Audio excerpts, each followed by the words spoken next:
Welcome everyone, and thank you for joining us. My name is Dr. Gina Zappia and I'm the Research Program Manager at AHURI. I'm delighted to host the next instalment in the AHURI Research Webinar Series. Before we begin, I want to acknowledge that I'm hosting this webinar from the lands of the Wurundjeri people of the Kulin Nation. I also acknowledge the traditional custodians of the various lands on which you all work today, and the Aboriginal and Torres Strait Islander people participating in this webinar. I pay my respects to elders, past, present, and emerging, and celebrate the diversity of Aboriginal peoples and their ongoing cultures and connections to the lands and waters throughout Australia. Before we commence today's webinar, AHURI is pleased to announce that the National Housing Conference will be held Wednesday 2nd to Friday 4th of March 2022. And for the first time, the conference will be both in person and virtual. Registrations are open and you can see the details on the screen now. Before I introduce today's topic and speakers, I need to provide you with a few instructions. The webinar is being recorded, so if you need to leave at any stage, you'll be able to return to it later and you can forward it on to a colleague. The recording will be on the AHURI website in coming days. Later today, you'll receive an email with a survey. Your feedback is welcome and will help us refine and improve future webinars to ensure we are presenting information that is useful to you. In relation to participating in today's webinar, here are some instructions.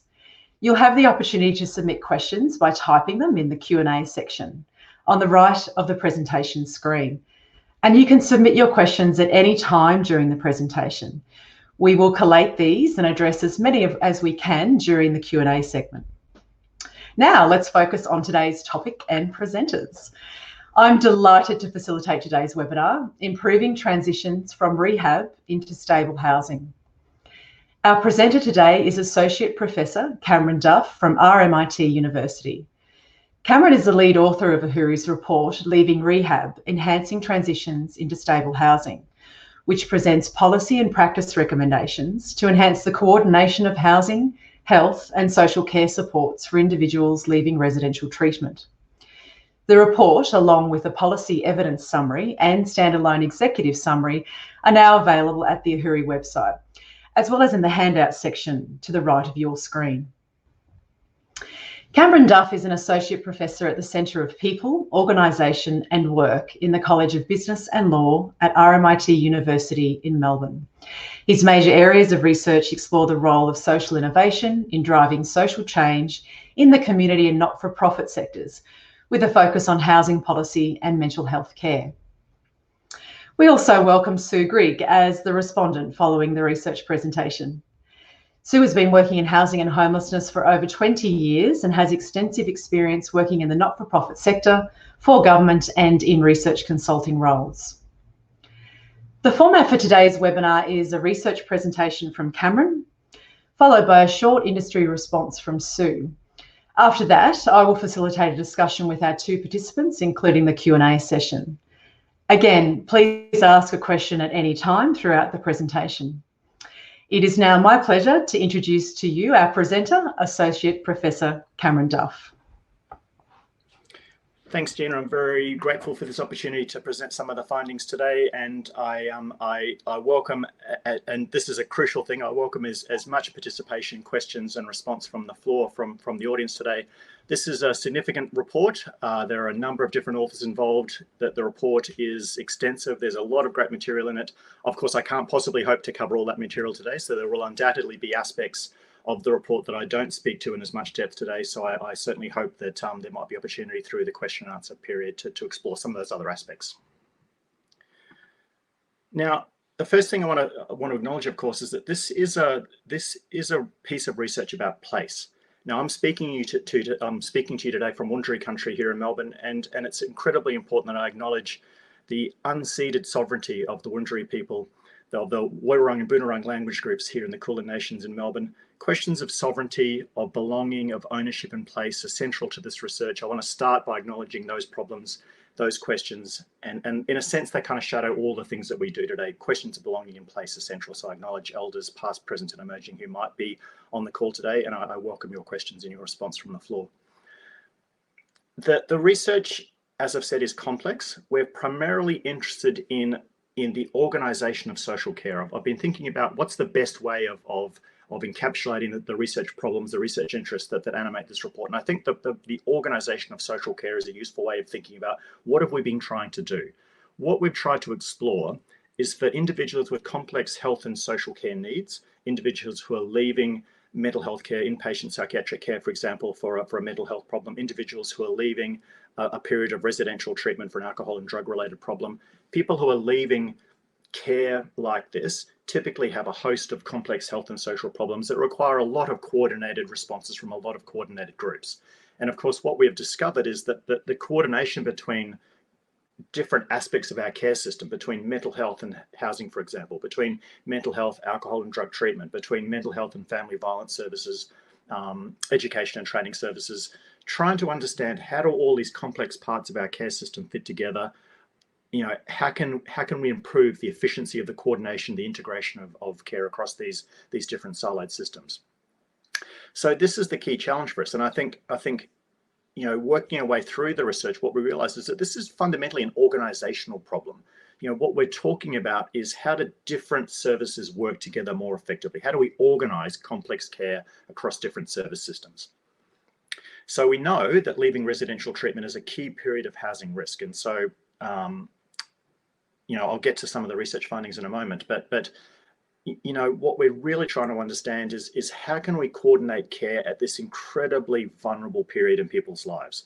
We're talking to people who are leaving psychiatric inpatient care after what is typically a debilitating, scary, upsetting, difficult period in life. The reasons why people might find themselves in psychiatric inpatient care typically have long causes. There are typically complex histories that have led people into the circumstances that they find themselves in. And so we find that period of leaving care is typically, again, a period of significant vulnerability, significant risk. And so we know that there are a host of really effective interventions, if they are made at the right time in the right place, can make a very significant difference. And that's really what this project is about. That this idea of, are there key points of interception where we can improve the coordination of care such that we can reduce the risk of housing insecurity at these crucial transition periods. Now, as I said at the outset, this is a significant project with lots of moving parts, and so I'm not going to be able to speak to all of the aspects today, given the range of the research that we conducted. In particular, I won't be talking about the linked administrative data today. Now, the reason for that is that it's voluminous, and I really wanted to really focus on the service and practice elements. There's a lot of great material in our linked administrative data, but my assumption today, and certainly talking with Gina and Sue prior to the presentation, my assumption is that most of you coming today will probably be more interested in the service and practice and policy aspects of the study rather than perhaps the analysis of the linked data. All of the analysis of the linked data is in the report. If people have questions about that, I'm very happy to canvass those questions in the Q&A period following the presentation, but I won't be speaking to that aspect today.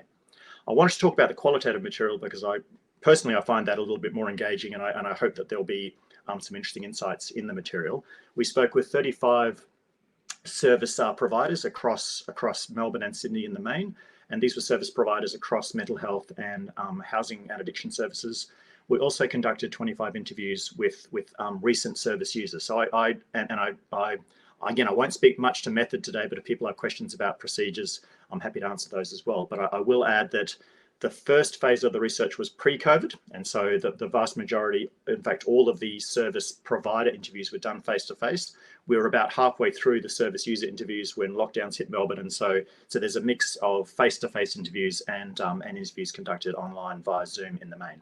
Interestingly, we didn't find that the interviews conducted via Zoom were any less interesting or engaging than the face-to-face interviews. So that was a happy surprise. We worried that the Zoom interviews might not be as rich and as engaging, but that didn't turn out to be the case. So that was a piece of good news for us.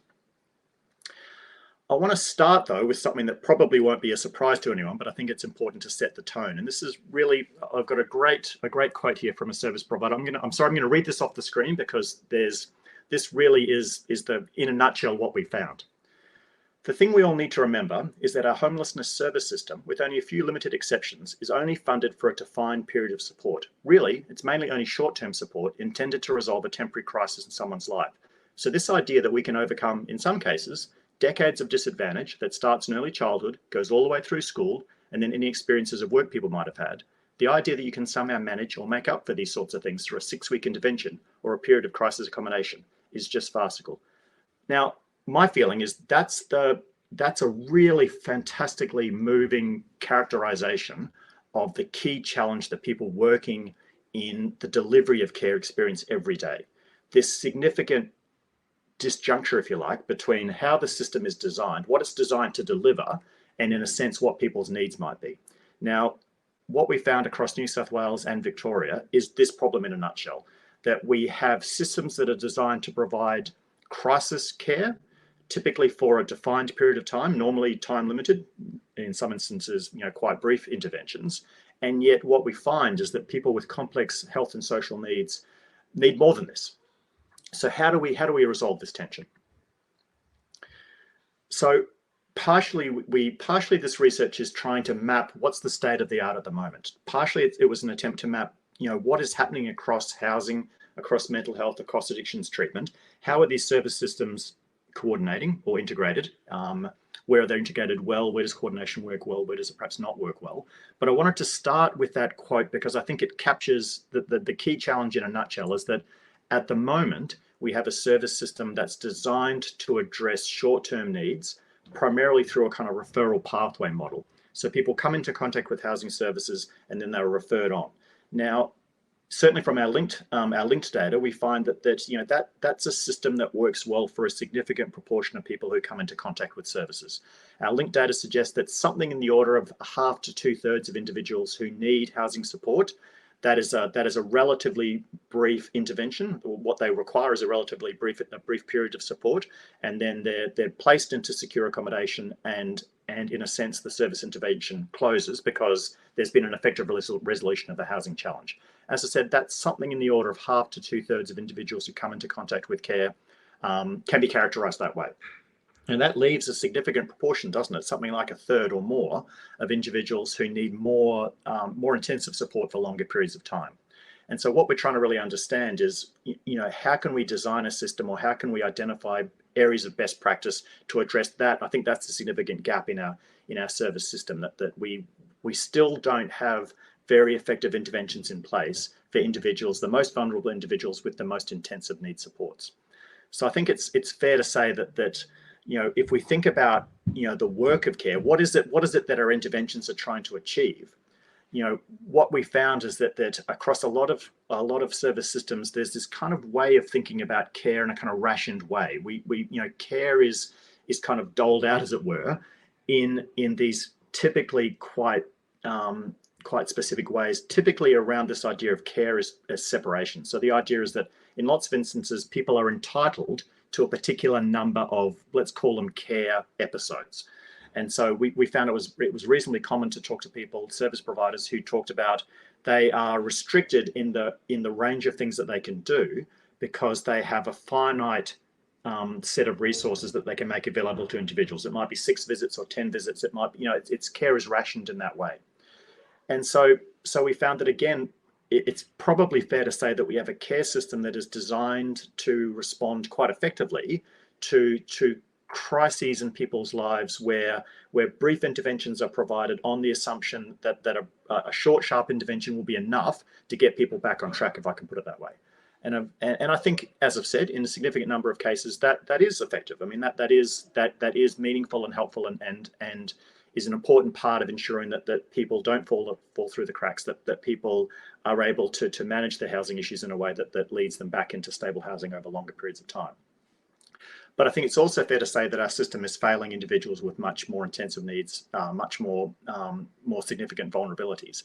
And so the crucial thing here is that I want to make sure that this is partially a systemic failure, because the system is designed to do something else. Our system is not designed in the main to address these sorts of systemic intensive needs. It's designed around silos that work on a referral model. And sometimes that works well for people, and as we've seen, sometimes it doesn't. Now, that's not going to be news to anyone, and so I apologise for certainly those who are working in service systems, who are working in service delivery roles. I mean, there's nothing that I've just said that is going to be a surprise to anyone, but I think that the policy issues are important to draw out and to canvass and to make explicit.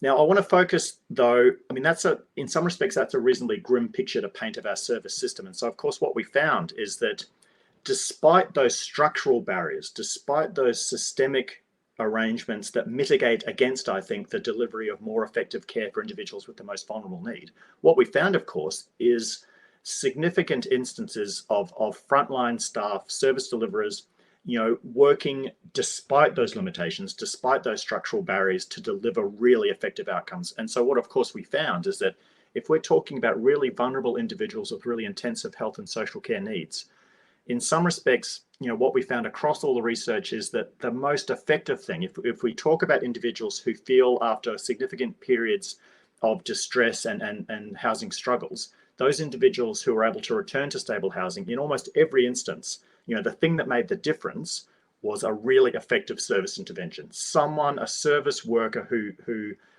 went above and beyond to deliver a great outcome. Now, of course, that's not always the case, is it? I mean, this is intensely difficult work and it's not always the case. So if we think about the nature of practice, the nature of care, and again, I'll read this quote, sometimes people get really good care and really good experiences, and that's what the policy is, and that's how it should be. But quite often, that's not what's happening. We need more holistic approaches. I think there's a lot of, this is our lane, we get to stay in it and not work with other people because that's not our job. But you can't just treat one part of this issue for someone. You need to work with other services, be on the same page, working towards the same things. Now, this is a service provider in New South Wales. And so I think partly what we're trying to understand as researchers is, what's kind of driving some of these structural limitations in our healthcare system, in our social care system. Now, partially, what we found, of course, from service providers was this sense that, well, a series of policy decisions have kind of encouraged specialization, with a focus on mental health, disabilities, family violence, alcohol and drug treatment. Now, of course, we need specialization in the delivery of social care, but we found, as this quote illustrates, I think, we found that does sometimes create, this sense that, well, this is my area and I'm working on this. And if someone presents with a complex set of care needs, particularly needs that fall outside of what someone might regard as their specialization, then the habit or the inclination is to refer someone onto a different kind of service. So in some respects, what we found is that social care and a lot of frontline services seems to be organized in something like a public health model of triage and specialized role allocation. So what we tended to find, particularly once we started talking to service users, was that this experience of attempting to gain help through different services, only to be told that, well, our service doesn't really provide this, so I'm going to need to refer you on to something else. And so what we found is that, if you like, structurally or across the design of our system, there are all these points where people can get lost, because what we found is that people access a service with the expectation or the hope of receiving assistance for a housing issue or a mental health issue, only to be told, I'm sorry, that's not quite what our service does, we're going to need to refer you on. Now, in lots of instances, of course, individuals are highly motivated and they are very happy to do that work, to follow the referral and to make the next appointment and to follow up care that way. And then, of course, we also know that there are that period between the referrals, it can be a period where people's housing situation might deteriorate, their mental health might deteriorate. And so there are these points where the continuity of care can break down, if I can put it that way. And so certainly we found in psychiatric inpatient care that housing is a great example here of, hospitals, and this is reasonable, of course, hospital staff would tell us, we're not a housing service, and so we have to refer on to the allied health teams, to our social workers, to specialist housing service providers to address these issues. And again, the challenge there, though, is that if that care isn't coordinated, if there aren't steps taken to ensure that our most vulnerable individuals are assisted all the way through that referral process, that's the point where in which the continuity of care breaks down, and we find that people are often lost to care. So I'm trying to focus in this first part of the presentation on some of the structural barriers that we discovered, because I think the structural barriers are the proper object of policy interventions. I think this is where there are a host of policy questions that we can debate as researchers, as advocates, and these are questions, I think, for government around, these are design questions.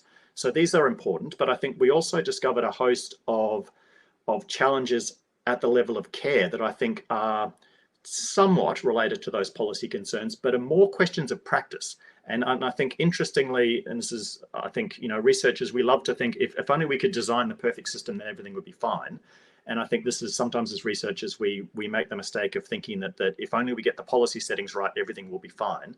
And I think, policy is important, of course, but we also discovered a host of really interesting models of good and best practice in the delivery of care that don't depend so much on big policy changes, that are more about, the everyday nature of care work, the everyday nature of organizing care, that I think are, in my sense, somewhat more amenable to change, somewhat more amenable to reform, to alterations in practice at the level of service delivery that don't require, larger structural kinds of change. So, in the interest of time, I might skip over this slide a bit more quickly. I'm conscious of running out of time. I want to make sure there's time for Sue and, of course, for questions. Look, in a sense, I wanted to pick an example of from a service user perspective, what happens when these referral pathways break down. So I'll leave the slide on the screen while I speak to it, and you can read through it as I'm speaking. But I mean, we heard stories like this, with really disheartening frequency, I have to say, that this idea of people coming into a period of specialist mental health care or specialist addiction treatment, and coming to the end of that period, where it was quite clear that their housing was uncertain, their housing was unstable, and there was no capacity at that discharge point, if you like, to really address those housing issues with in a sense predictable consequences. And so a young man here who talked about coming to the end of mental health treatment here in Melbourne, where housing questions had not been canvassed, housing issues had not been discussed in any meaningful way, and so effectively he was discharged into a backpackers. Now, I don't want to suggest that this is common. I don't want to suggest that this is the norm, but it happens often enough that it does, to me, speak to a structural problem in the way we think about delivering care, the way we think about coordinating care. But I think what it speaks to, it's not just the case that that we need better alignment between mental health and housing. We need a better focus on housing at particular points in the delivery of care. And this is what I mean by practice. This is where, because we certainly found instances in other hospital settings where housing was a focus, where staff did take housing seriously, where there were good relationships between mental health care providers and housing providers, where this kind of thing didn't happen. And so again, I don't want to suggest that these are just structural problems, because the problems with big structures is that they're hard to shift. Practice is much more amenable to change. And so what we found is that instances like this, now again, I don't want to be too critical. I don't want to blame hospital staff for overlooking the housing issue, because I recognize how complicated these environments are to work in. But it's pretty clear that this is preventable. I mean, what happened to this young man is preventable. And there are certainly, as I've said, other settings where this didn't happen because staff took a different focus, took a different view. So the question is here then, what does good care look like? And what we discovered across our interviews with service providers and with service users is that, and this is not necessarily a language that care providers would use, but good care focuses on what we're calling livable life. Now, this notion of livable life is derived from disability studies and feminist care ethics, from a whole host of different literatures. All the references are in the report if people want to chase up the source, the academic sources here. But the idea is a really simple one, but I think really profound. So just quickly, livable life is a life of meaning and value, encompassing the very means by which all individuals, regardless of ability, cultural identification, ill health, and background, are supported in their pursuit of a good life as they create a place for themselves, contribute to their community, and work to have their humanity and dignity recognized and valued. And what we found is that we spoke to a host of service providers who had something like this idea in mind when they talked about what does their work actually entail? What are they trying to achieve with their work? When they come into contact with service users and they work out a care plan and they work out what it is that they're going to do with an individual to work, what practical activities are they going to work on? They had something like this in mind. It wasn't this idea of my job is to manage a referral pathway or to identify eligibility for a disability support package for the NDIS, or work out someone's employment arrangements, or to work out income support, to help negotiate things through Centrelink, for example. These are all important things. I'm not denigrating those things, but what we found is that there were individuals who talked about those things and then talked about, in a sense, this much more holistic, person-centered vision of, what is it that we're trying to achieve for people? What's the outcome we're looking at? And this is what I mean by thinking about care as practice. This is about best practice that's concerned with how do we help individuals with this, what we're calling livable life. And so there are a host of different instances where service users talked about, when they had encountered service providers who had this in a sense, what I would regard as a more holistic vision of what care might be able to achieve. We collected numerous instances of people talking about that being the single most significant point in their care journey, the point where things really started getting better, if I can put it that way. So one person came into my life almost 12 months ago now, and she has done so much. She saw something in me. She saw my potential. She saw the person that I could be if I were given the opportunity. So she put those opportunities in front of me. No one's ever done that before. That's the first time I've ever had a case manager that has actually managed my case. If someone had done that 10 years ago, my God, my life would be so different. My life could be so different now. Now, again, this is where, as I keep saying, in the report, we've focused on some significant structural factors, and I've spoken about those to some extent. But we also collected a host of rich stories about the work of care, where these instances of care and support really made a difference. And as I've said, they seem to make a difference. What I think threads these different narratives together is this focus on livable life, this focus on, on taking a broader view of what an individual might need to restore some semblance of stability, satisfaction, and joy in life.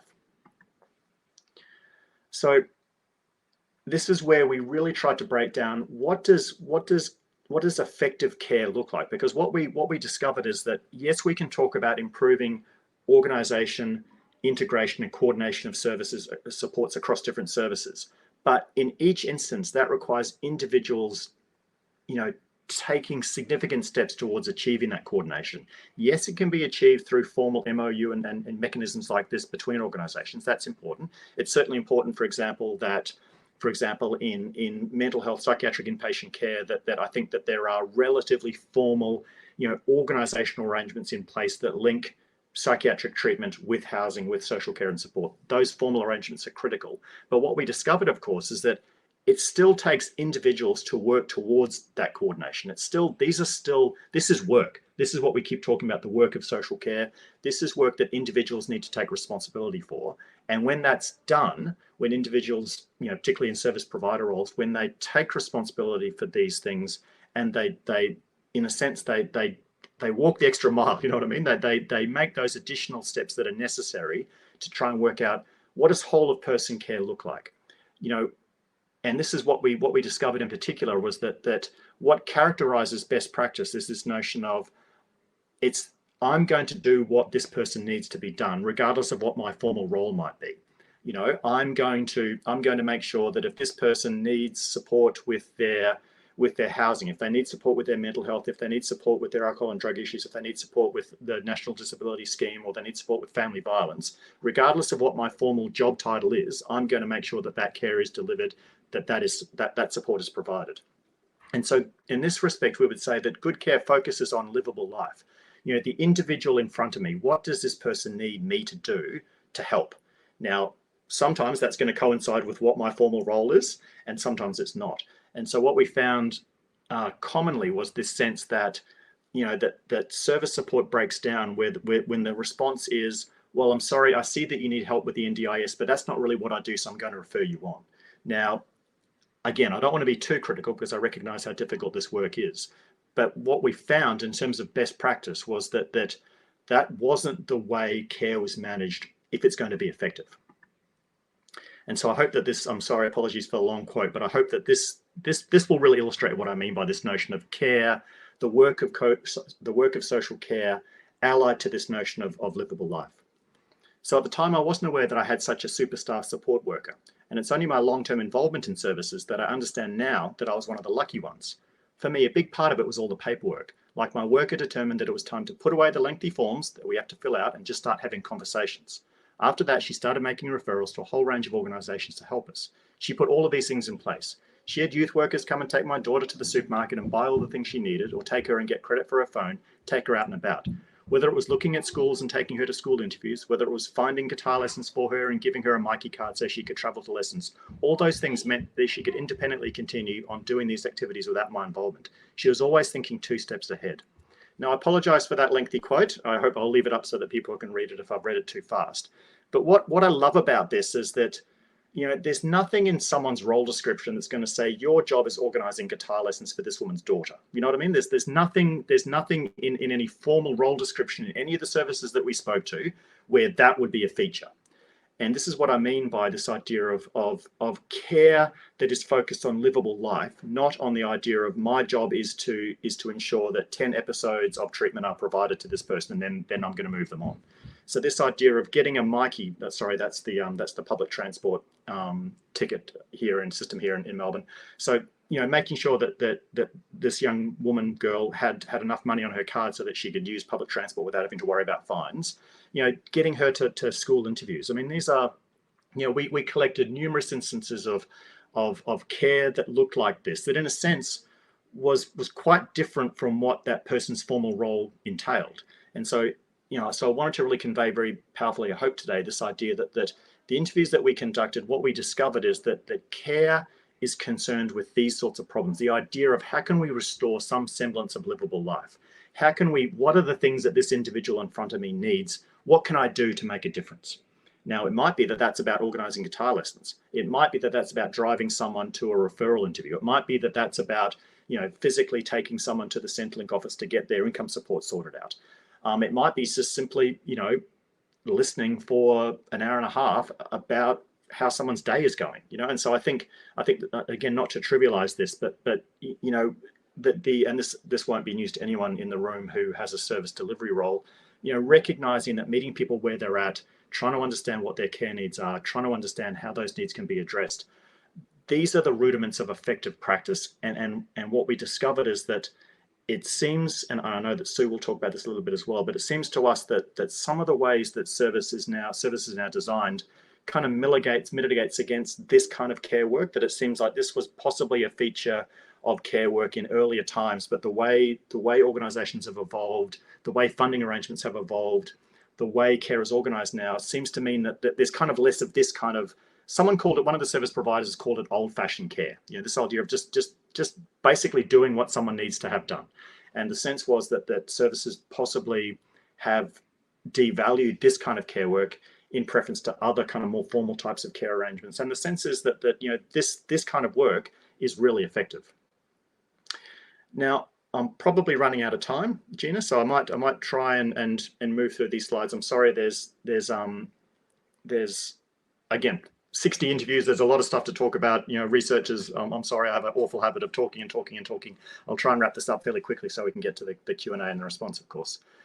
So, thinking about what is it that good care is trying to achieve, and I've talked already about this idea of livable life. And so I'm going to introduce the concept. I hope that will make sense. What we realized is that, you know, livable life requires an infrastructure of support. So for all of us, if we think, you know, about ourselves individually, if we think about what are the things that really matter. Now, this is an interesting time to be talking about these things in lockdown, right? Because it feels like, you know, what's happened in lockdown is a lot of our infrastructures have been taken away from us. You know, work, social life, all the things that structure our community. I mean, at the moment, certainly here in Melbourne, a lot of these infrastructures have been temporarily, I hope, removed. And so, you know, what we found is that for very vulnerable individuals with really complex needs, you know, part of the work of care is helping to restore some of these infrastructures. Now, these infrastructures can be very formal, like employment, education, and training. Of course, that's crucial.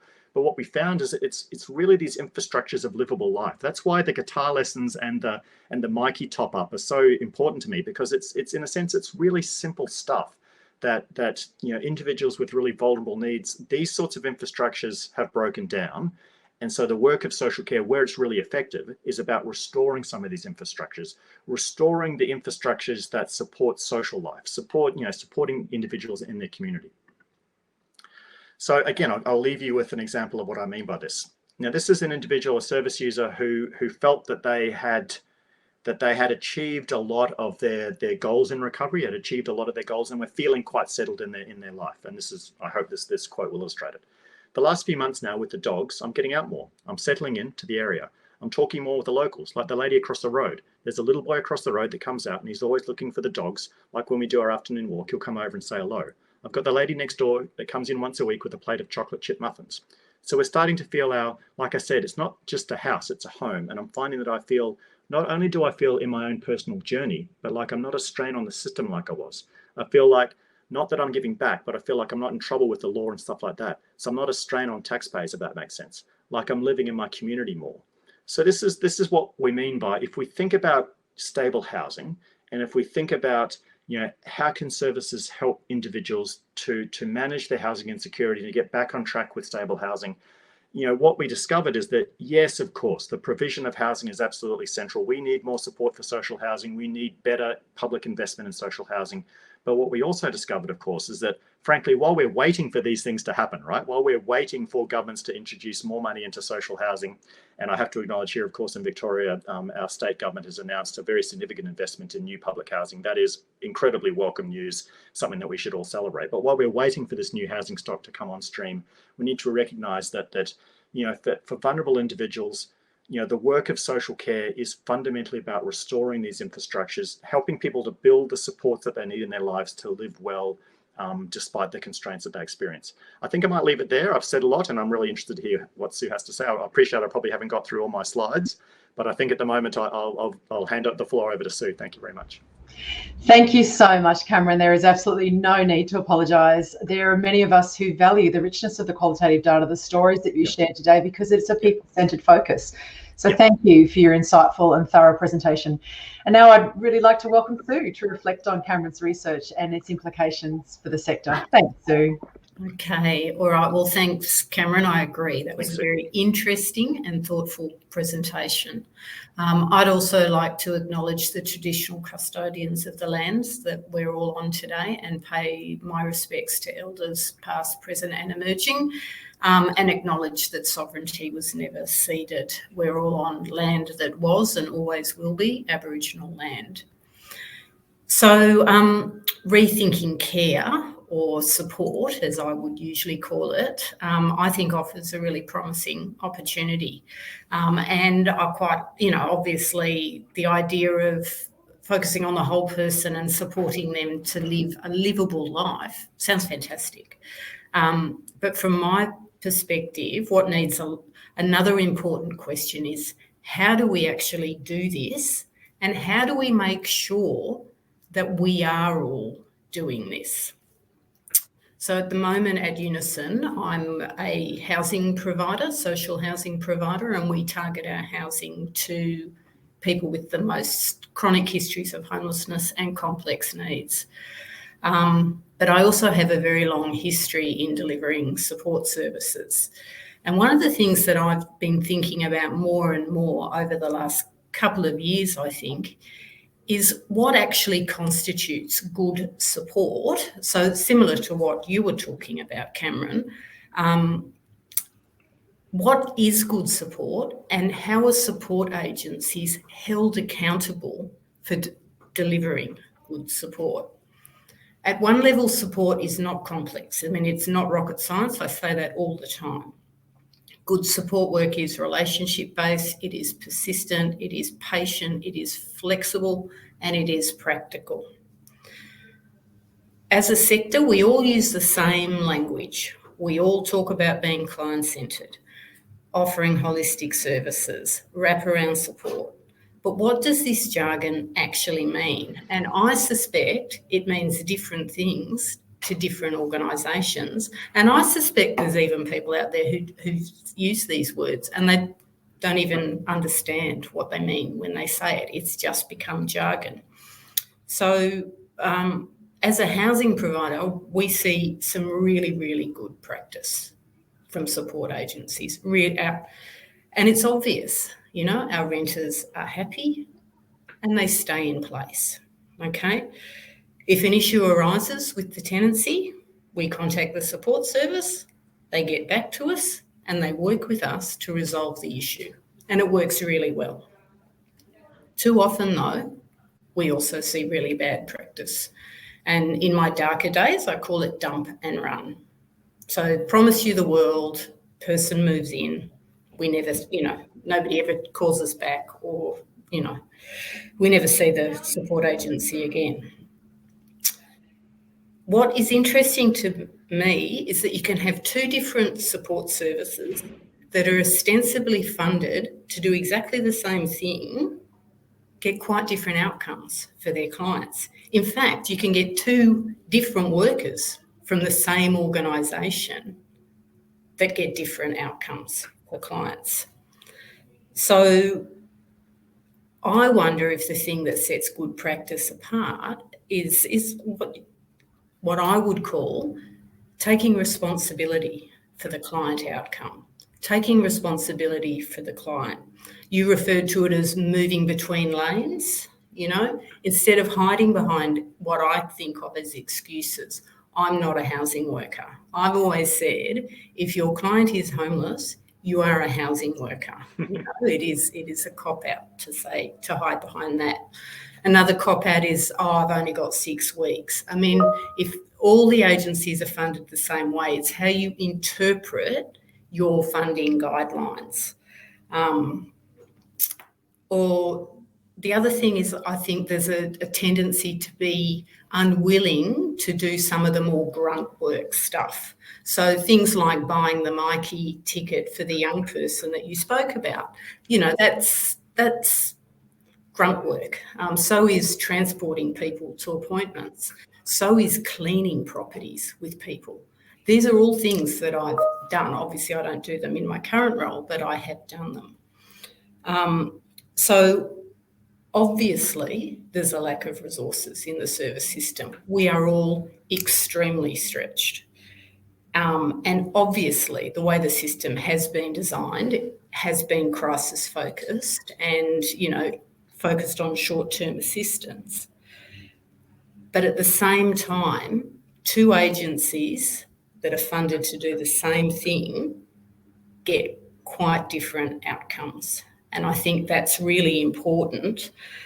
So I'm interested in how policymakers can develop a framework that identifies good practice and the services that deliver it consistently and how they do that. But at the same time, the framework also needs to accept that bad practice does exist. It feels like it's the elephant in the room, bad practice. So the framework needs to accept that it exists, identify it, and deal with it. So that's kind of all I wanted to say, very much from a housing provider's perspective. Thank you so much, Sue. Thanks, Sue. Look, I couldn't agree more. And I think what you've just done in 5 minutes is kind of wrap up, summarise the key findings of the report. So thanks for doing that so adroitly. That's wonderful. And that is effectively what we found, right? This idea of, yes, it's the case that systems are designed in certain ways with certain ends in mind. And I think we can identify aspects of that require some policy development work. I think some of these are structural problems that we need to address through policy levers, and that's important to acknowledge. But I could not agree more that what we found speaking with service users, and look, a lot of service providers acknowledge this as well, that there is, if I can put it this way, unexplained variation in performance. You know what I mean? Like you look across the service sector. I've got a colleague who talks about this a lot. This idea of we're not very good at measuring outcomes.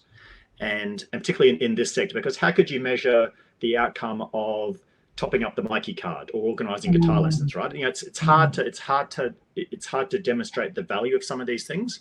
But the idea of I have organised this referral for this individual and arranged for that to happen. That's in a sense that's a discrete object of practice that we can count or measure or make sense of. And so what we discovered is that tends to get emphasized rather than, as you say, the kind of grunt work that might be more meaningful in lots of instances. But certainly I think I couldn't agree more that what we found, within agencies or between agencies, someone called them a superstar support worker, right? And so our sense is, okay, so how do we attract more superstars? But then also, I guess the question is, well, how do we make that kind of less remarkable and make that more commonplace? You know what I mean? The quotation that I cited there, the woman goes on to talk about, she kind of feels like, why did it take so long to get there? And I feel like that's kind of part of the problem. That it feels like another I should have used this quote as well. Another participant talked about it as kind of winning the lottery. This idea of that you get connected with the right person, and it feels like you've, after all these years of support and all these years of having contact with different agencies, that finally you make the right connection, and people feel like, I've won the lottery, I finally got the help I need. Now, a lot of service users acknowledge that perhaps in the past they weren't kind of in the right headspace for that, or they were a bit, perhaps they were difficult to get along with, if I can put it that way, or they recognize that that's a complicated story. But I think the broader question of accountability within services, how do we make sense of outcomes, how do we start measuring them? I'm conscious of there being lots of debates about the kind of move towards outcome-based funding models, and I know that that's incredibly controversial and really contentious, and I know that's not what my research was about, so I'm not really competent to speak on that. But I do recognise that there are a lot of debates happening at the moment across mental health, addictions treatment, and housing around would a focus on outcomes help us to sort of identify some of these challenges and to fix them. So that's probably opening a can of worms in some respects, but I think it's probably where we're going, right? I think it's probably part of the conversation, would be my sense. We've got some amazing questions and comments coming through. I might just share a couple if I may. So Sue responding, one of our participants saying, that is such a great point, that two support agencies with similar, same funding achieves different outcomes for the individual. Another one of our participants talks about, thanks for the fantastic presentation. Were there any insights, Cameron, in the research into what managers or organisations can do to support the frontline staff who do go that extra mile, who are the superstar support workers? That's a great question. Certainly talking to managers, I think partly this is kind of an attitude or an orientation. I think that there's certainly, we talk to service providers who felt like, sometimes managers get it, the idea that in a sense, you need to throw away the role description and just focus on what's the right thing to do for this person. So I had a great example of that. A service provider talked about she was doing outreach in psychiatric care, and the idea is that her service had an age range that they were supposed to work with, and she was often coming up with women that were either slightly too old or slightly too young for the service, and she always felt like it's kind of ridiculous that I can't help this woman because she's 32 and not 31, or whatever the case might be. And so she talked a lot about how her manager said, I don't want to hear it, don't worry about that, just do what you think needs to be done. And so I think partly it's about managers having the courage sometimes to really think a little bit about either how do you read between the lines, how do you kind of how do you fudge some of this stuff, and I recognize that it's not good advice for managers to say fudge it, what I mean. I recognize that that's not a smart thing to say, but I think certainly there are instances where the sense is that, let's call it enlightened self-interest, what I mean? That this idea of trying to understand how to deliver good care, how to achieve good outcomes. Sometimes that requires, a little bit of creative problem solving. And I think certainly we found that there are service providers who spoke of managers who were prepared to take that view. And then there were other managers who said, no, your job is this is what you've been paid to do. This is what the contract stipulates. This is what we're supposed to do. Anything that falls outside of scope is not our problem. And I think there's a bit too much of that, this idea of our service is contracted to do X, where we are held accountable for X. We are, as long as we demonstrate that we are creating value in responding to X, then that's all we have to worry about. And I think my sense is that the way funding arrangements are kind of moving, there's a real incentive to think that way. I mean? There's a lot of pressure to think that way, whereas I think that sometimes is contrary to what's really going to help. And there's old-fashioned care was holistic. That was a response to that part of your presentation, and nowadays it's this business model, always talking about throughput, so it's very transactional. Totally. That word throughput, we put it into the report because it kind of feels gross, right? To talk about care that way, or talk about support that way. But we found a lot of that, this idea of counting, how many individuals have received care and how many episodes of care. So this rationing of care. So this idea of all we're doing is counting volumes, and this is what I mean by this kind of primary healthcare model. It's a bit the way hospitalizations and bed days are counted, things like that, right? Now, I understand that I don't want to sound cynical or too critical about this, but my feeling is that once you start thinking about care that way, it becomes transactional. Once you start thinking about care as, like, think about it, I've got my kids here at home with homeschooling, so I'm thinking about this a lot, right? You're not thinking about, how many hours do I need to help my son with his homeschooling today? What I'm thinking about is, how's he going to learn something? You know what I mean? No, I haven't cracked that puzzle yet, but if anyone's got good advice about that, I'm all ears. But I think thinking about care, once we start thinking about it transactionally, it feels like we are getting further and further away from what's actually going to be helpful. And I think that is part of the problem, that the way contracts and services are managed and funded, it does seem to kind of encourage this kind of, the language of throughput and counting and measuring indicators and reporting on these things, and kind of getting a bit further away from, yes, but did anyone actually get better? Or, is anyone in a better place now as a result of this? So could you respond to that? You've obviously had a lot of experience. Yeah, I think that's true. We've all got our targets, and we've got to, like once a month I sit down, because we also deliver homelessness services in Melbourne's West, and the department asked me questions like, why have you overperformed so much? And it's, they're almost impossible questions to answer.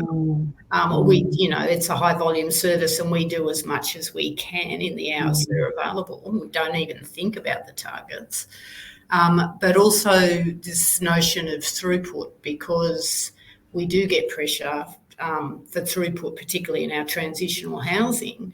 But what I've always said, going right back to when the transitional housing program was first implemented in the late 90s, obviously I was in nappies at that time, is I would rather support less people well than more people poorly. So I will happily not reach my targets. Can I just jump in there? I mean, we heard lots and lots of service providers say that, this idea of, that feels like that's the challenge, right? Do you do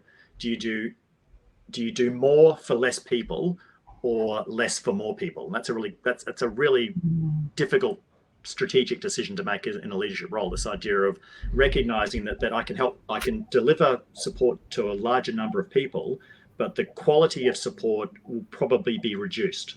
Or yes, and I think it's different depending on different services. So for transitional housing, where the government wants people to move through it quickly for obvious reasons, to free up vacancies for people who are homeless.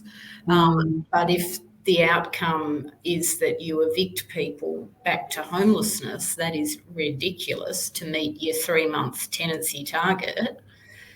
So it does depend, I think, on what you're funded to do. And that's, I think, a great example of policy questions, right? Some aspects of this speak to policy, is that, so the way the system has evolved, with those sorts of perverse incentives in place. I mean, those are policy questions, right, that require advocacy and require leadership, I think. And then there are other questions that really do speak to, what's the quality of the support delivered to individuals and how can that be improved? And that's partially a policy question, but I think probably more almost a sort of professional development, management, leadership, coaching and mentoring type issue, I think. We haven't even got to the workforce stuff, are people feeling supported? Well, we do have an interesting comment. I bet. One of our participants. I worry about the employees being loaded up with this responsibility, especially in such a notoriously underpaid sector. Asking people to constantly go above and beyond, as this participant writes, their job description will lead to even more burnout. Can you both comment on that space, please? I might jump in first on that, because I absolutely, in the report, we try and be really careful about this idea of, we don't want this to feel like we are holding people responsible for things in the absence of adequate funding and support. And I really recognize that's a huge problem, that we are absolutely talking about a notoriously poorly paid, poorly managed workforce. I recognize the structural vulnerabilities in the workforce. I recognize the nature of the work. I recognize this feeling, this came through really strongly, of kind of ever increasing demands on people's time and the responsibilities. So I really recognize that these are critically important questions. I think it's also the case that there's a whole host of questions around workforce development. Do we have the right professional development mechanisms in place? Do we have the right career mentoring, coaching and leadership in place? Do we have people receiving training adequate to the responsibilities that we give them? I think these are all incredibly important questions.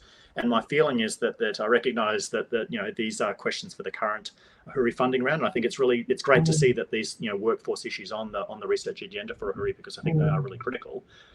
Because I think these are in a sense the next set of questions. If we identify elements of best practice in support work in the delivery of care, then do we have the right mechanisms and arrangements in place at the workplace level, at the workforce level, to support that? And I think it's fair to say that we probably don't. And I think I welcome the comments and questions from the floor, because I think these are really critical questions that, this is really reminiscent, I think, of debates that are happening concurrently in mental health, in addictions treatment, really across the whole sector, right? You know, that people are expected to do more.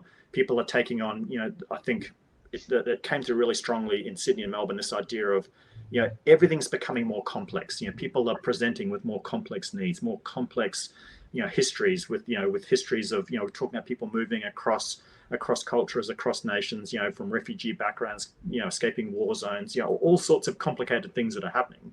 And yeah, this idea of, well, I'm trained to deliver housing support, and here's someone who's presenting with, you know, all of these complex needs. I'm not, you know, I don't feel equipped to really manage this.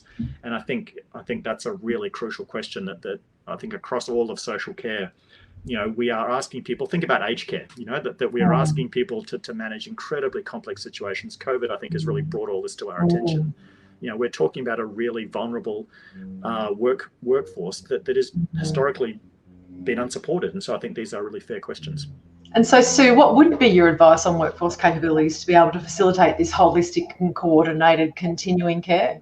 Yeah, look, I think there's a significant onus on, you know, coordinators and managers particularly, which needs to come from senior leadership to ensure that workers, while they're, you know, rewarded for being the super worker or whatever that term was, there's plenty of opportunity for supervision, reflective practice, training, you know, so all those elements, time to reflect, need to be resourced as much as the work. And some organisations and some programs do actually get that right, I think. And it's about the focus from leadership on the practice and also the understanding of practice from a leadership, you know, from having a practitioner in charge. So understanding all the different elements that are required for that good practice. Thank you, Sue. There's a question around, Cameron, the housing first model. Is it helping? Is this? Absolutely. So I have a bit more of a background in mental health, certainly sort of housing. I came to housing through mental health, through addictions treatment, where clearly Housing First has made a very significant difference in thinking about, you know, elements of best practice in the delivery of support for people's mental health challenges, recognizing that housing is absolutely fundamental to recovery, for example. And so I think the great thing about Housing First is that there's two things. One is that it's evidence-based, and there's, you know, every place that this has been introduced, it's worked. And so this is if we think about, you know, the sort of the science that support the research evidence that supports this stuff, I mean, the Housing First is rock solid, you know, evidence-based gold standard. You know, so I think we know it works. It's expensive and it requires a lot of agencies, a lot of governments in terms of resource support, but we know it works. Now, the other thing is that there's a lot of material in the report about this. If we think about, you know, the programs like Journeys to Social Inclusion, there's a whole host of programs that are highlighted in the report that have Housing First at their heart. They work. And so we in a sense, you know, what's a tiny bit frustrating about this report, a lot of people might feel this way reading it, is that we kind of already know what works. You know, we've got great programs around the country, some of them borrowed from overseas like Housing First, others that are homegrown, as it were, where we are able to demonstrate that if you provide wraparound support for individuals with housing at the centre of it, secure supportive housing, with mental health support, with family violence support, with addictions treatment support, the things that people need, and you maintain that support for as long as it's needed, then surprise, surprise, it works. Now, the challenge, of course, is that's incredibly resource intensive, and it's probably not the case that you could ever design a system with that level of intensive support for everyone who needs it. And so that's the challenge, of course, is that you know, we know what works, but we also know that it's expensive and resource intensive, demanding on staff as well. And so I think, I mean, that's a long answer to a short question. The short answer is yes, it works, and we should be doing more of it. But the challenge is, you know, it's recognizing that it's probably not realistic to think that even with the best evidence, even with the best advocacy efforts, that we're ever going to be able to make the case that projects at this scale should be made available for everyone. And there's a participant talking about powerlessness is a key component during psychiatric treatment and discharge and the system generally, and this needs to be factored in when providing services, especially housing, which is a key factor in chances, as you say, Cameron, of recovery. Absolutely. I think, you know, this is, and I want to be really careful about how I frame this because that's really difficult to get right. But I think part of the challenge with a lot of person-centered care is that a lot of times that's interpreted as kind of as putting the responsibility back on an individual to kind of advocate for themselves. And that's, I don't want to ever say that that's not necessary or not critically important, but I think, you know, what we heard from a lot of service users is that, you know, they feel that at their most vulnerable time, they're kind of asked to kind of identify what it is that they need. And sometimes they say really simply, look, I don't know what I need. That's why I'm here. You know what I mean? So I think recognizing that powerlessness, recognizing that for all of our focus on strengths models, for all of our focus on person-centered care, client-centered models, all of these things are absolutely wonderful and that's real progress. And so I'm not being critical, but I think, you know, recognizing that there is a tension at the heart of it, which is that, you know, we're asking people to advocate for their own needs. Sometimes people are really able and capable of doing that, and other times they're not. And so I think recognizing, and psychiatric inpatient care is a great example of this, you know, where if we're thinking about supported decision-making models, I mean, this is where we recognize that sometimes individuals, because of their vulnerability, because of the nature of their illness, because of their experience at that time, they're not always going to be well placed to be really crystal clear about, I need X and Y right now. And so I think, you know, this is the sensitivity I think that Sue spoke about with really great care, is that it's kind of recognizing that you know, questions of power. Right at the outset, I talked about place and belonging. I mean, these are big problems, right? I mean, these are big issues that we need to have always in the front of our mind, I think. Sue, would you like to comment further? Oh, the thing that I was thinking when Cameron was speaking there was something my partner actually said to me recently, and it came from Sam Spekaers, who was the architect of the original Housing First model. You only ever need to ask a client 2 questions. One is, tell me a story, and second, how can I help you?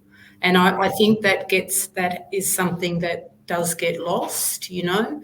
If you just let clients tell their story in a way that makes sense to them, and your skill as the professional in the relationship is get the bits from the story that you need for your assessment form. Don't let the form drive the practice. Right.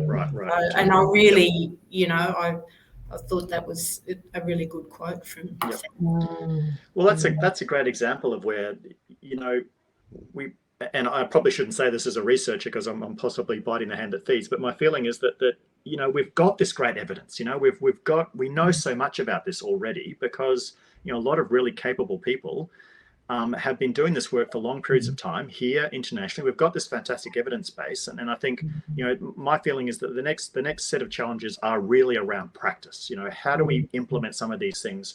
How do we support a workforce to do this work? How do we make sure that I recognize in lots of the chat stream and the Q&A that there are lots of questions about coaching and mentoring, and these things are critical. My feeling is that these are the next suite of questions that researchers need to be asking. It's possibly less about, you know, what's the evidence, because I think a lot of that, I'm almost inclined to say it's settled. You know, we know a lot about best practice. We know about Housing First. We know a lot more about how to deliver effective treatment, effective care in psychiatric inpatient units, for example. You know, there's always a need for more a little bit, but I think, you know, the next range of questions I think need to really focus on, what do we know about really effective practice? Let's get right down at the coalface and really try and understand, you know, so Sue, your point right from the outset, you know, how is it that in the same agency, some people can get this right and other people struggle.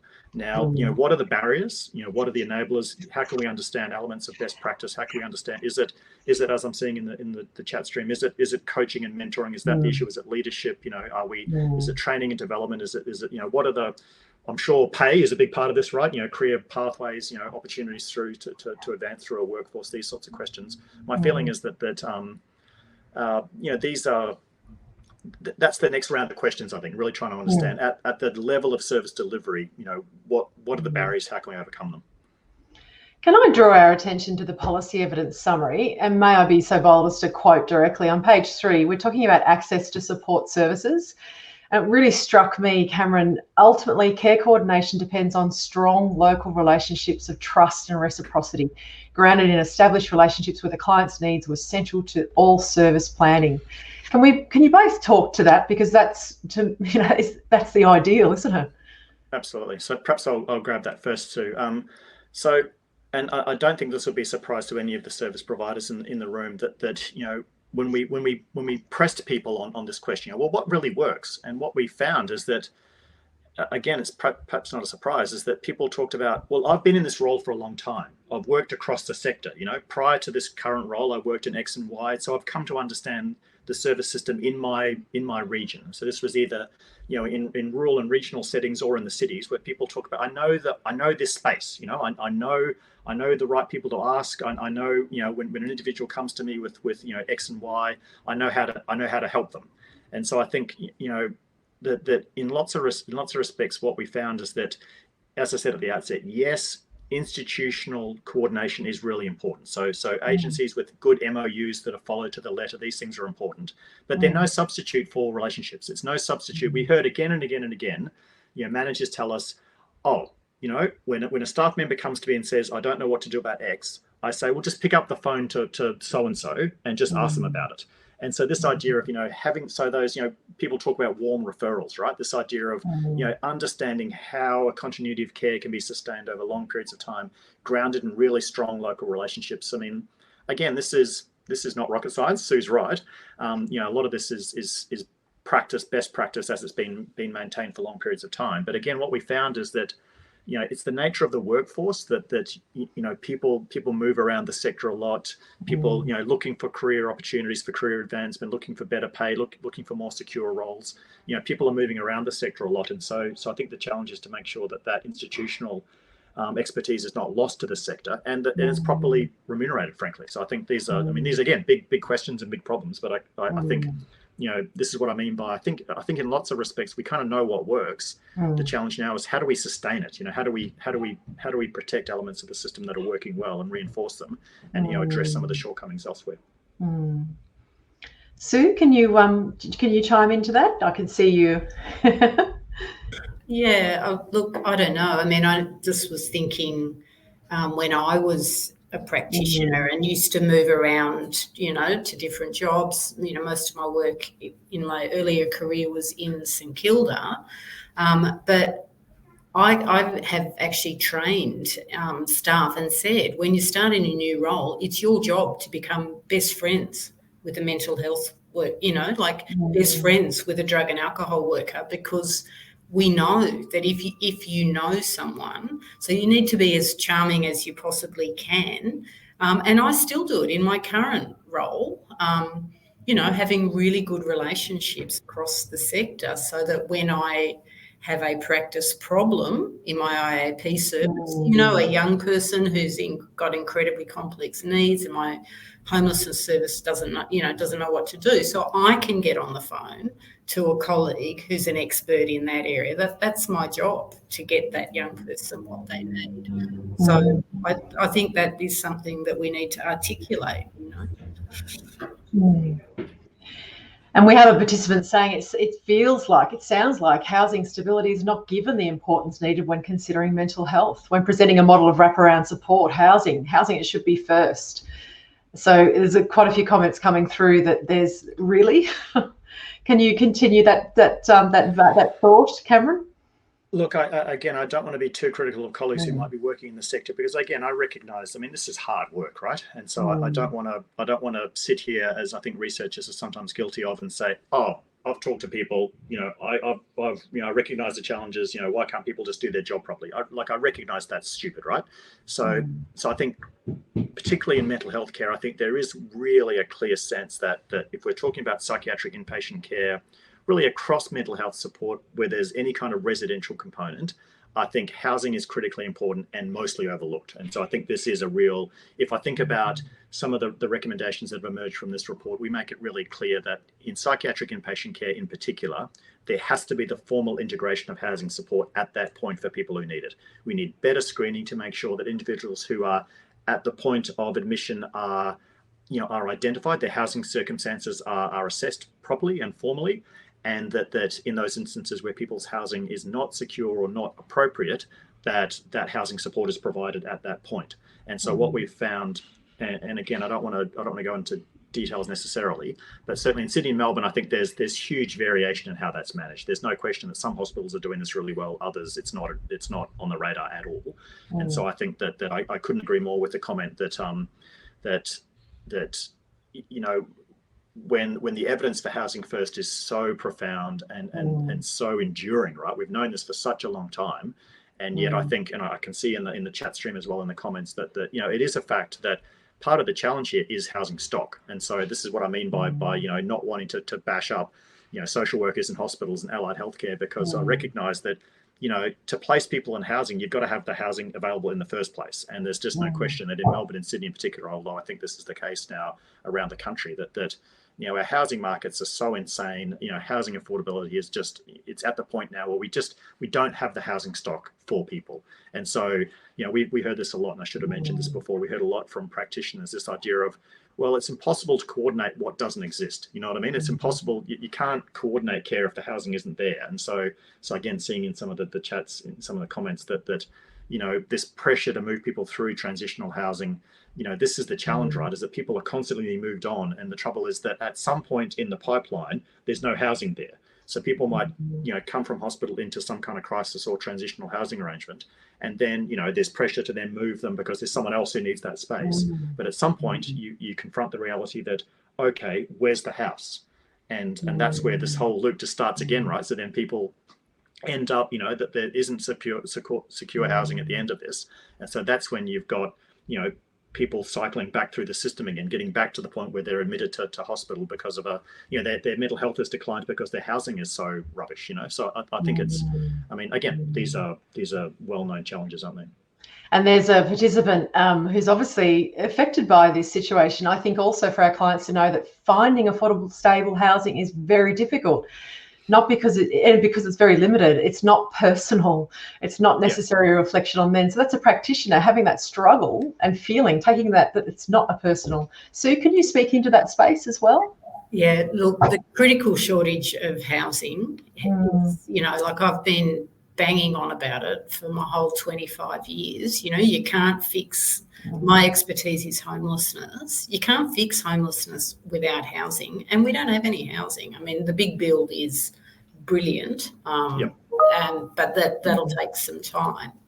But I think what we might have lost along the way, or some of us, is housing first. It's about focusing on the housing. When I was my first job in homelessness, that's how my job, I was a support worker, and that's how it was explained to me. Your job is to find the housing, prioritise finding housing, and then work with the person to deal with all the things that had contributed to the homeless in the first place. So I think as a young worker, hearing that housing as a priority, I have always prioritised that. And I wonder if over time, because housing is in such scarce supply, it gets lost, it's pointless to get people on the Victorian Housing Register. Obviously, I'm in Victoria, because the wait times are really it's years for some groups to get a property. However, I would always say, no, get someone on the list. It's a long-term plan, but the sooner we get you on the list, the sooner your housing will come through. So, I mean, I think that there's some extraordinary practitioners who, in a resource-stretched environment where there's no housing, do an amazing job of, getting outcomes for people.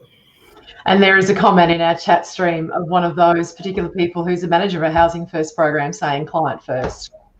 So there's incredible people working in this space. Hats off to them. Yeah, across the whole sector. So I hope that certainly in the report that it is really rich in that we conducted so many really fascinating interviews with really experienced practitioners who've been working in the space for a long time. And I hope that when people have a chance to dip into the report, that they'll see that comes through really strongly. That like I obviously know Victoria a bit better than other parts of the country, but what I'm always struck by down here is that this is really challenging work that is about people contributing to the life of their community, trying to make a difference in their local community.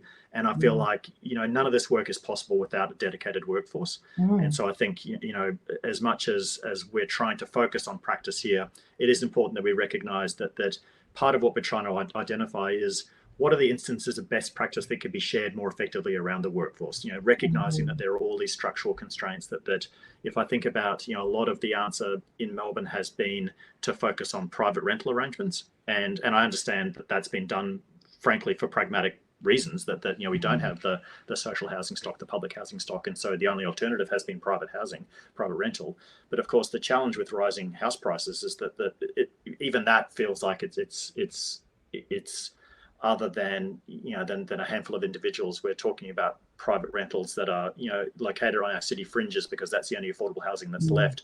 And so we're removing people from their social networks. We're creating a whole host of problems. And so it's probably a reminder that yes, housing is critical, but it's housing and belonging and community. You know what I mean? So I think that's why I wanted to close on that last slide with the quote about walking the dogs, because it's really this idea of yes, housing is essential. But what we're often finding is that the only housing that we're making available to people is far removed from their community. And so again, people are grateful for housing, of course. I don't want to criticize, but I think there is a sense that if we put people in private rental that's well away from their social networks, from their family, from places that they know their community, then that creates another set of challenges that need to be managed, I think. There's a question that's looking at COVID saying, with our recognition of mental health, do you think this will help shift more focus, more understanding? Will there be change because of the current circumstances we're experiencing? Well, look, we've got a Royal Commission into mental health down here in Victoria that's reporting, and my expectation is that certainly following the Family Violence Royal Commission down here, there was a very significant set of policy responses that involved significant new funding for new services. So I think the expectations down here are that yes, there will be a significant response that will involve new resources, a focus on housing. And so as Sue mentioned, we've got the big bill down here with I think $1 billion invested in social housing over the next decade. So I mean, these are very significant things that have been long argued for, and I think it is important to recognise. I always feel like when things like this happen, it's really important that we commend governments for responding like this and say, look, it is possible. So governments in other states, this can be done. And I think, part of the response down here in Melbourne has been this idea of, well, this is a kind of economic stimulus measure. And certainly I think post-COVID, I mean, if these are the arguments that need to be used, that we should be investing in public housing because that's going to support construction and support jobs, great, happy, whatever reason people need for it, let's just do it, And so I think certainly, the link between mental health and housing is so strong that it's so clearly the case that investing in housing is investing in recovery, is reducing pressure on hospitals, is reducing pressure on emergency departments. I mean, again, this is where the evidence is so strong and has been so strong for a long time. You invest in public housing, you reduce pressures elsewhere in the system, and it's cost effective over time. If I can just add, and invest in different sorts of housing for different people. Right. It's large developments, it's permanent supportive housing, it's scattered site, it's the whole lot. Absolutely. And we're coming close to closing. We've got another 5 minutes or so. Cameron, can we now just shift towards focusing? There's a participant talking about what are the policy, as a systemic advocate, what are the policy changes the report recommends? So if we can spend a little bit of time focusing there. Great. Well, I'd really like to focus on, those aspects of the report where we really highlight those, either their pilot programs. So Journeys to Social Inclusion is a great example down here in Victoria. I think it's clearly the case that we know what works. And so I think partly, and I don't mean to sound glib when I say that, but I think partly the policy issues are, look, governments have invested in pilot programs. Those have been evaluated. In some instances, like Journeys to Social Inclusion, these have been evaluated for a reasonably significant period of time, where there's now a really strong evidence base to support it. And so I think partly the policy advocacy is around, well, look, we know what works. Now we need to scale these things up. In a sense, I think, and this is where certainly in Victoria, with investment, significant new investment in social housing, it does feel like, well, I think there's a lot of people down here who feel like, well, it's taken decades of advocacy, but we've got the result. And so it might be that the policy challenge, I think, in other sectors and other jurisdictions is that's going to be the work. It's going to be, maintaining the argument, generating the evidence, mobilizing the evidence in support of arguments, continuing to make arguments. I've certainly got my mentor, Keith Jacobs, who's been working in the space for a long time. I mean, he's always said, you just have to keep saying these things. And it might take your whole career. Maybe it'll never work, but you never know. And so I'm taking heart from his attitude that sometimes it's about patiently presenting the evidence and building the case, and then maintaining the argument for as long as it takes. And so I think the policy issues are partly around drawing attention in our local communities to what's working and pressing funders to continue to support those things. I think, yes, there are some policy issues certainly in the report that speak to, there are points where we could have more formal integration, more formal coordination of support, and that would be more effective. So I think the coordination between mental health, for example, and housing, that's very piecemeal at the moment. Some places it's done very well, but some places it comes down to, the social worker who works in psychiatric inpatient care, her partner works in housing. And so that's why it works, you know what I mean? So it too often depends on kind of happenstance, contingent things like that you feel like, no, we should be able to work on formally coordinating arrangements between mental health, for example, psychiatric inpatient care, and local housing services. I think that's an instance where we don't have much formal integration, where I think formal integration is the answer and would help.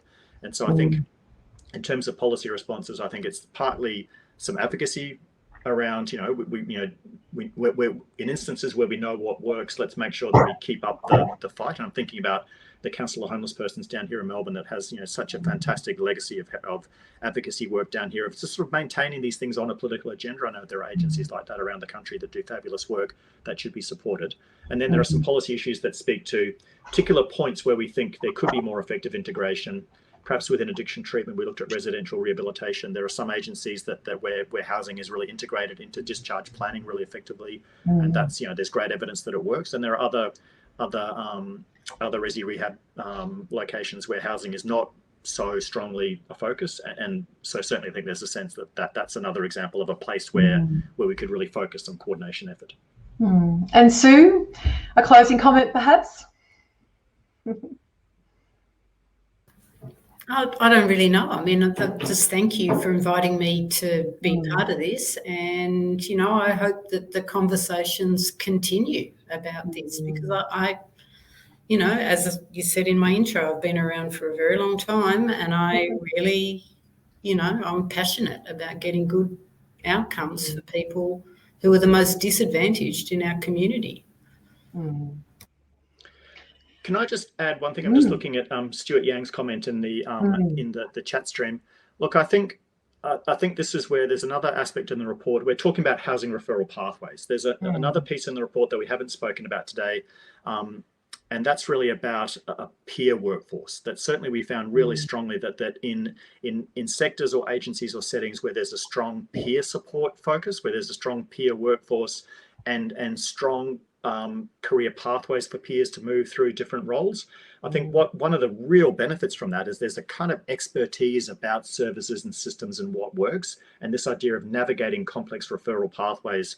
My sense is, and this might not be news to anyone, but from the research that we've done, in instances where there's a really strong peer focus, you tend to get those referral pathways where there's real clarity around what works, and importantly, that information kind of circulates within a community of service users, that peer support workers are there to help people navigate a system and to negotiate pathways. So again, I think this is instances where there's a lot of this stuff feels like kind of secret knowledge. What are the right referral pathways? Who are the best psychiatrists? Who are the best? Like this idea of if you really want help, there's almost this kind of idea that it's secret knowledge that you have to learn the secret handshake to get access to.